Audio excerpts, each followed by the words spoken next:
নমস্কার। আমার আজকের কবিতা কবি শুভ দাশগুপ্ত রচিত আমি সুভাষ বলছি। তোমার পাথরে দিয়েছি মালা,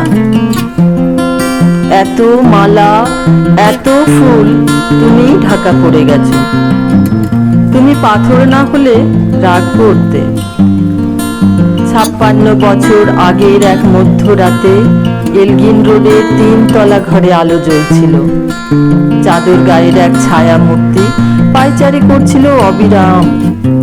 বাইরের রাস্তায় ইংরেজ পুলিশের চর সতর্ক সজাগ চোখে দেখছিল। তার সব সতর্কতাকে বদ্ধ বানিয়ে তুমি তখন অন্ধকার চিরে ছুটে চলেছ আলোর পথে। দেশের মানুষ, কাক পক্ষী কেউ টের পায়নি। তুমি চলে যাবার পর 56টা শীত, বর্ষা, গ্রীষ্ম উধাও।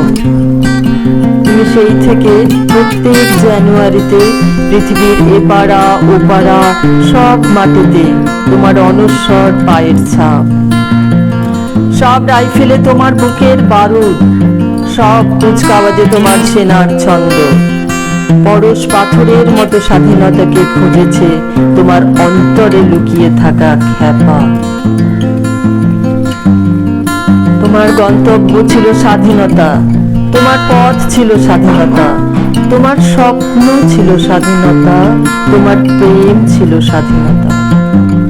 তুমি রক্ত চেয়েছিলে স্বাধীনতার জন্য, তুমি তাই পাথর। যারা স্বাধীনতার আড়ালে চেয়েছিল গদি, চেয়েছিল সিংহাসন, ইংরেজের ছেড়ে যাওয়া লুটের রাজ্যপাট, তারা রইল সুখে। ভারতবর্ষের টাকায় তাদের সুখ, তোমার নয়। ভারতবর্ষের অফিসে আদালতে তাদের ছবি, তোমার নয়। ভারতবর্ষের সংবিধানে তাদের সই সাবুত, তোমার নয়। ইংরেজ গরিব মানুষকে পায়ের নিচে রাখত, আমরা বড়লোকদের মাথায় করে রেখেছি। স্মাগলার কিংবা ডাকাতকে জোর হাতে সভাপতির আসনে আহ্বান করেছি। ইংরেজ দেশের ধন সম্পত্তি লুট করত, আমরা দেশটাকে বেচে দিচ্ছি। ইংরেজ দিয়েছে চাবুক, লাঠি, গুলি, আমরা দিয়েছি মাস্তান, মাফিয়া, নেতা আর গুলি। ইংরেজ দিয়েছে কালা পানি, সেলুলার জেল, আমরা দিয়েছি টিভিতে সুপারহিট মোকাবিলা আর আইনসভায় আয়ারাম গয়ারামের খেল।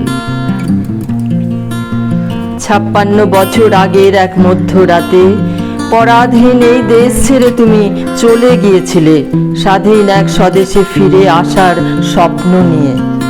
তুমি ফিরে আসোনি। স্বাধীনতা এসেছে, তার কাঁধে ঝুলি ভরে নিয়ে এসেছে ভোট নামক রাজস্ব যজ্ঞ, গণতন্ত্র নামক চিরায়ত মাদসান্যায়, প্রগতি নামক লোক ঠকানো স্ট্যাটিস্টিক্স, সংহতি নামক বিস্ফোরণের চুরমার, ঐতিহ্য নামক মন্দির মসজিদের ঝগড়া, আর সমুদ্র হিমাচল ভরিয়ে দেওয়া ভাষণ, ভাষণ আর ভাষণ। 56 বছর ধরে তুমি পাথর হয়ে আছো। 56 বছর ধরে ভারতবর্ষ অধীর অপেক্ষায় কান পেতে আছে। ইথার তরঙ্গে কবে হঠাৎ শোনা যাবে স্বাধীনতার নিজের কণ্ঠস্বর। আমি সুভাষ বলছি।